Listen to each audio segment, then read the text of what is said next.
Two Tasmanians have had a life-changing experience doing what they love best. Cathy Mason and Steve Barker are professional counsellors and 2 years ago were asked to help set up the first major telephone counselling service in Sri Lanka. They told 730's Lucy Shannon the volunteer roles were the most rewarding they've ever taken on. Welcome everybody. Cathy Mason has been with Hobart's telephone counselling service Lifeline for more than 20 years. She now trains counsellors. What happens if I'm on the phone and I know that the person on the other side of the phone is about to commit suicide? That's a really good question. The client has rung Lifeline. They're not too sure about suicide. While they may have some plans in place, there's still an element of doubt. With so much experience, she was singled out to take her training program somewhere she thought she would never go.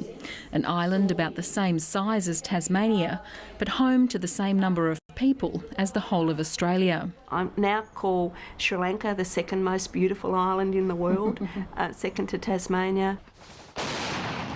Sri Lankans have endured more than their fair share of pain and trauma through decades of war and extreme poverty.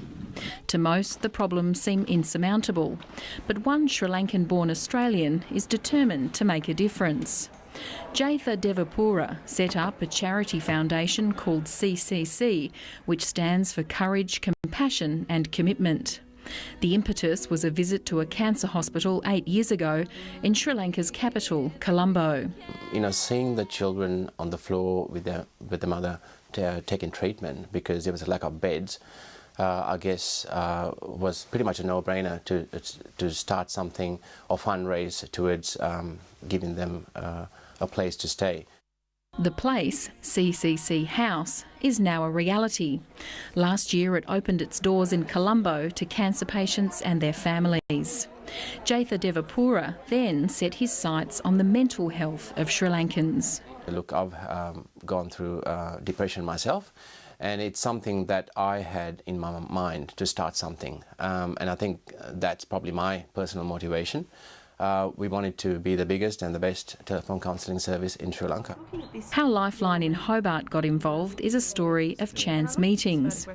Mr Devapura met the Tasmanian-based president of Lifeline International at a function, and the rest is history.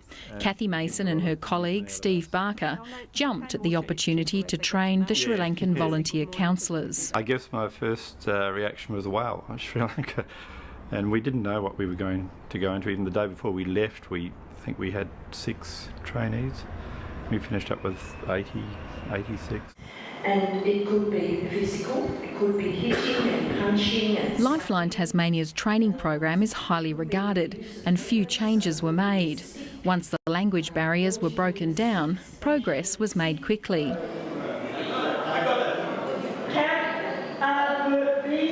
The two Tasmanians are in no doubt that the service, which has been running for 18 months, is having an impact in a country where the suicide rate is double Australia's. It does make a difference. They had a little interview in the paper, only a couple of paragraphs, and the calls tripled that day. It makes a difference. We've had 30 years of war. We've had a tsunami in 2004 that took 35,000 lives in a matter of 10 minutes. We've had the floods recently. And all those things, I think, cause a lot of post-traumatic stress.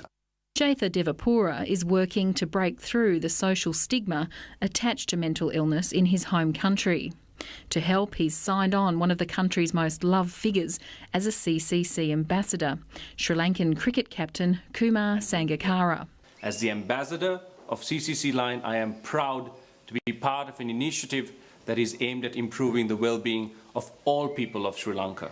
Both trainers sing the praises of the seemingly endless energy of Jetha Devapura. He's a V8 supercharged. He just goes. He never stops. He doesn't sleep. Cathy Mason will head back to Sri Lanka in June to continue training and help expand the service. In the meantime, both say the experience has been life-changing.